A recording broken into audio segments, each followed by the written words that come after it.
अब हम लोग करेंगे क्वेश्चन नंबर 7। क्या दे रखा है, x upon X square plus 1 x minus 1। तो इसको हम लोग पार्शियल फ्रैक्शन से करेंगे, तो इसको हम लोग लिख सकते हैं A X plus B upon X square plus 1 plus C upon X minus 1। क्योंकि यहाँ पे स्क्वायर वाला टर्म है तो इसको हम लोग ऐसे लिखते हैं। अब यहाँ पे हमें ए बी सी की वैल्यू चाहिए, तो इसको हम लोग लिख सकते हैं x is equal to A X plus B X minus 1 plus C X square plus 1। अब यहाँ पे हम लोग दो तरीके से इसको निकाल सकते हैं। हम लोग यहाँ पे x की वैल्यू 1 पुट करके c की वैल्यू निकाल लेंगे। तो putting x is equal to 1, तो x इज इक्वल टू जब 1 पुट करेंगे तो ये हो जाएगा 1, और यहाँ पे ये a प्लस बी और ये 0 प्लस सी, ये हो जाएगा 1 प्लस 1। तो यहाँ से ये पूरा टर्म 0 हो गया। c की वैल्यू आ जाएगी हमारी 1 प्लस 1 2 1/2। तो c की वैल्यू आ गई 1/2। अब हमें निकालनी है a और b की वैल्यू, तो c की वैल्यू तो हमारी 1/2 आ गई। तो b की वैल्यू निकालने के लिए हम लोग यहाँ पे क्या कर सकते हैं, कांस्टेंट को कंपेयर कर सकते हैं। कंपेयरिंग कांस्टेंट, तो जब कांस्टेंट को कंपेयर करेंगे तो इस टर्म में से हमें जो कांस्टेंट मिलेगा वो मिलेगा माइनस का b, क्योंकि इसको इससे मल्टीप्लाई करेंगे तभी कांस्टेंट मिलेगा, बाकी सारे वेरिएबल में होंगे। यहाँ से हमें कांस्टेंट मिलेगा c which is equal to, इधर कांस्टेंट टर्म है 0। तो यहाँ से अगर हम देखें तो b की वैल्यू आ गई c, b इधर चला जाएगा, b is equal to c है हमारा 1/2, तो b की वैल्यू भी 1/2 आ गई। अब हमें चाहिए है a की वैल्यू, तो a हमारा है ये, ठीक है। तो हम क्या करेंगे, x के टर्म को कंपेयर कर लेंगे। x के टर्म कितने हैं, या एक्स स्क्वायर का टर्म कंपेयर कर लेंगे तो थोड़ा आसान हो जाएगा, क्योंकि इधर इसको इससे मल्टीप्लाई करेंगे तो एक्स स्क्वायर मिलेगा, यहाँ पे c को अंदर ले जाएंगे तो एक्स स्क्वायर मिलेगा। इसका मतलब हम लिखें अगर comparing coefficient of x square के कॉफिशिएंट को जब हम कंपेयर करेंगे तो यहाँ से हमें मिल जाएगा a, यहाँ से मिल जाएगा c, और इधर हमारा है 0।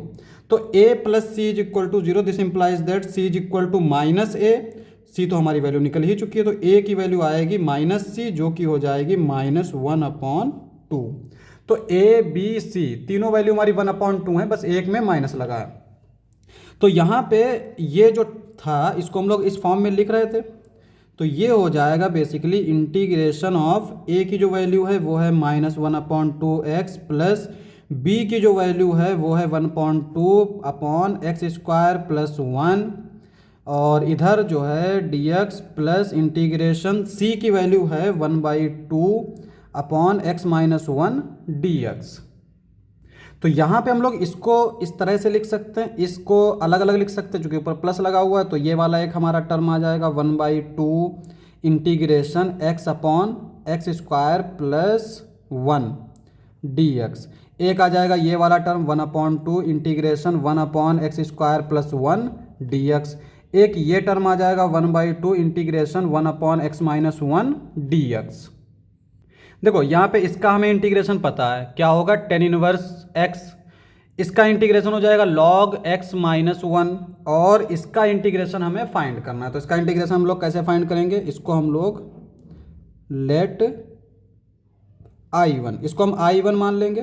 तो ये हो जाएगा -1/2 इंटीग्रेशन x/x² प्लस 1 dx।